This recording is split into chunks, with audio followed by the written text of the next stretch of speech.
De DS820 van DNP is een dye sublimation fotoprinter welke afdrukken maakt tot maximaal 20 bij 80 cm. Er zijn maar liefst 40 combinaties mogelijk van afdrukformaten en afwerkingen. Bijvoorbeeld standaard 20 bij 30 cm en A4 formaat afdrukken, vierkante foto's van 20 bij 20 cm, kleinere foto's van 15 bij 20 cm en panoramafoto's tot 80 cm breed. De printer werkt universeel met vrijwel alle programma's onder Windows en macOS. De DS820 print 4 verschillende afwerkingen zonder papier te wisselen. Zo print je bijvoorbeeld mat en glans door een instelling in de driver aan te passen. Het is ook mogelijk om mat en glans in één foto te combineren, zodat een speciaal watermerkeffect ontstaat. Het afdrukken van één 20 bij 30 cm foto duurt minder dan 35 seconden. De printer heeft een speciale rewind functie. Zo print je even aantallen 15 bij 20 cm foto's en een losse 20 bij 30 cm foto uit één papierrol, zonder papierverlies.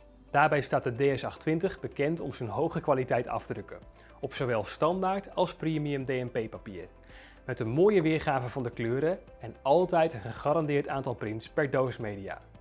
Dan gaan we nu kijken hoe je de papier en de ribbon in de printer plaatst.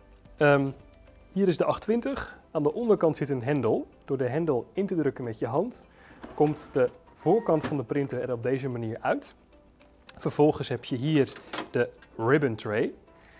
Daarin plaats je de ribbon. Kan maar op één manier. De gele dop moet altijd hier rechts voor zitten. Die laat je er dan op deze manier zo inklikken. Andere kant doe je ook. Zo maak je hem vast. En wat dan nog wel even belangrijk is, is om de folie strak op te rollen. Op deze manier.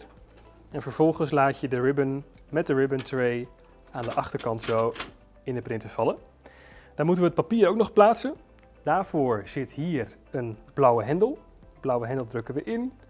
Komt deze voorkant zo omhoog. Halen we het opvangbakje voor de reststrookjes halen we eruit. En dan hebben we hier de 2 rolhouders. Overigens kun je de rolhouders nog instellen voor gebruik met bijvoorbeeld A4 papier en met 20 bij 30 papier. Kun je hier aan draaien om nog de juiste maat in te stellen. Voor nu is dat niet nodig. We gaan gewoon met ons standaard papier werken. De rol met papier die schuif je zo over de rolhouder heen. De andere kant klik je er zo bovenop. Maakt niet uit overigens welke kant links en welke kant rechts is. Ze zijn allebei hetzelfde. En vervolgens laat je dit geheel zo in de printer vallen met het papier naar deze kant toe afrollend. Dan rol je het papier naar achteren totdat je 2 piepjes hoort. En dan weet je dat het papier op de juiste manier in de printer is geplaatst. Het opvangbakje kan aan de voorkant weer in de printer geplaatst worden. Deze klep kan weer dicht en we schuiven dit geheel weer terug in de behuizing.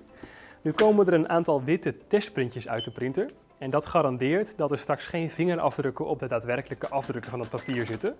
En daarna is de printer klaar voor gebruik.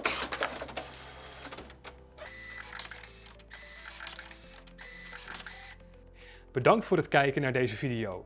Kijk voor meer informatie of om een bestelling te plaatsen op WNL.nl.